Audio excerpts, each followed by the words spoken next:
Hello, students.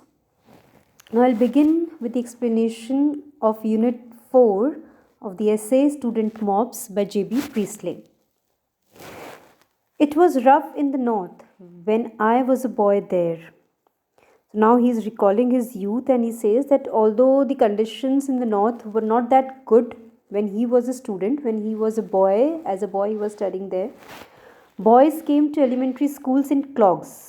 Clogs here refers to the type of shoes made up of wood. So boys came to elementary schools in clogs. On Saturday nights there were drunken fights with much smashing of crockery in the streets back of the mill, and when in my middle teens I played football, sometimes on grounds made out of cinder tips in a local league, both players and spectators could be very rough indeed. So, here he is citing two examples from his youth, and he says that on Saturday nights, what used to happen, boys were drunk and they used to indulge in fights, and there was a lot of smashing of crockery, and this usually took place in the back alleys. Back of the mill means in the back alleys. And when he was in his teens, in the middle teens, and when he played football, usually football matches were played on the ground which were made up of ashes. And when he was a part of some local league or something, and when he played football, both players and spectators also got rough with each other. They also indulged in some kind of argument or maybe fights. But I don't recall any of this curiously malevolent destructiveness and this violence that mark our present time. He says that although things were not that very pleasing when he was a boy or when he was in his youth, but if he even tries to recall any kind of incidences related to his youth, he don't remember that anything of this manner which he is witnessing in the present time took place when he was young, when he was in his school days or college days. Such destructive activities did not take place when he was a young boy. If youngsters, together with their parents, were aggressively rough, it was because they knew no better. But I cannot remember any of the deeply disturbing psychopathic elements that seem so common today.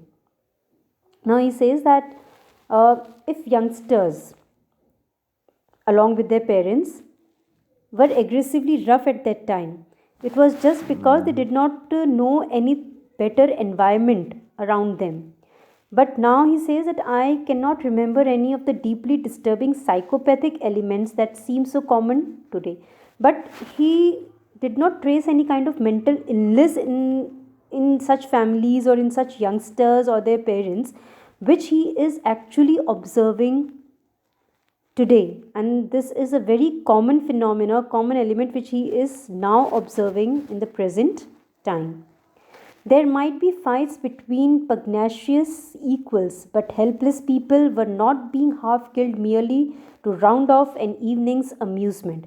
Now he says that probably, if he is remembering right from his youth, he says that there might be fights between aggressive people who were equally aggressive, equally angry.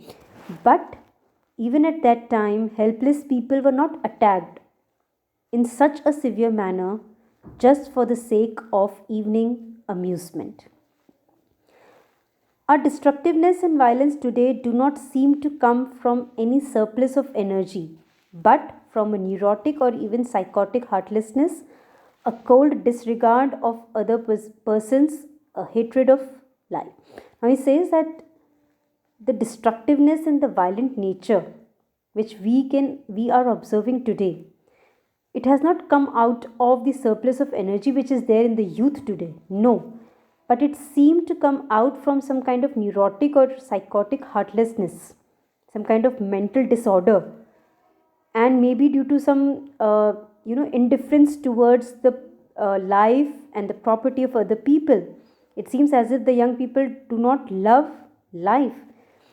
And something very much like it, only of course further developed and more subtle, Subtle means more fine or precise, has crept like a huge cold serpent into too much of our fiction and drama. And such destructive events, incidences, elements are now featuring even in the fiction and drama of the present time. There are people among us who don't seem to belong to the human race. He says that although we are living in a human world, but still we'll find some people around us who don't seem to be a part of the human race. They seem to be like animals when they are behaving in a destructive and violent manner. And while I won't join a mob to smash their windows, overturn their cars, burn their furniture and books, I'll be damned if I'll admire them. So he says that I have no praises for the youth of today. Because if I cannot be a part of that mob, I cannot even admire what they are doing. If he sets out to admire the student mob today, then he will be cursed definitely.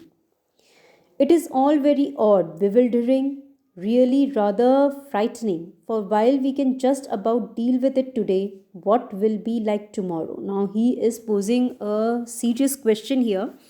Priestley says that the present condition is so odd, so confusing, so bewildering, and so frightening.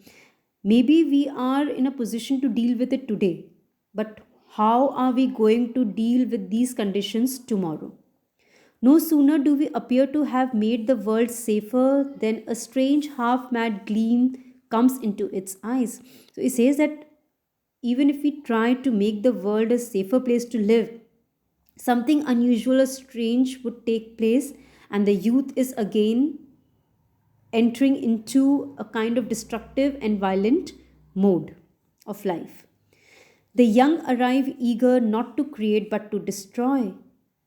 And the youngsters are always ready not for something constructive but always for something destructive. The students never march.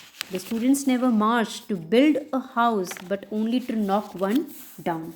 So the youth of today, the students of today, they won't come together to build up something, but they will definitely come together to destroy something. Like those sinister puffs of steam we notice in New York streets at night, threats of violence puffing from some hell below multiply even while we elaborate the techniques and apparatus of a world civilization. So, again, he's talking about the thing which he was talking initially in this essay. He says that although we are working towards a world civilization, our techniques, the entire setup of the world is moving towards a common civilization, a world civilization. But the youth is not interested in it, it is rather interested in something destructive. So when the youth come together, they come together only for destructive causes, just like the puffing up of the steam which we see or observe in the New York streets at the time of night. So all around we only see the threats of violence puffing up, and the entire place becomes like a hell. Although we are marching towards or working towards a world civilization, but this appears to be only a dream, only an illusion. Reality is something that is really harsh, because the students, the youth of today, are only moving towards destructive motives and not moving towards something that is constructive.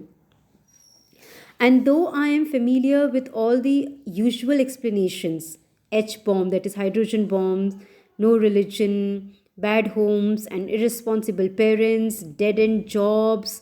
Dead end jobs means the jobs in which there is no scope of promotion, boring environment, and the rest. I remain puzzled, never entirely convinced. Now he says that although I know if I sit to argue with some people, they will always come up with some kind of usual explanations, which would include certain reasons behind such violent and destructive behavior of the youth, of the students. For example, they will give excuses like hydrogen bombs, or they do not believe in any kind of religion, or maybe they are from some bad families, the parents are irresponsible, or because of the dead end jobs, because they are not getting promotion in their jobs, therefore they are turning into violent mobs. But he says that I am still confused and I'm never entirely convinced.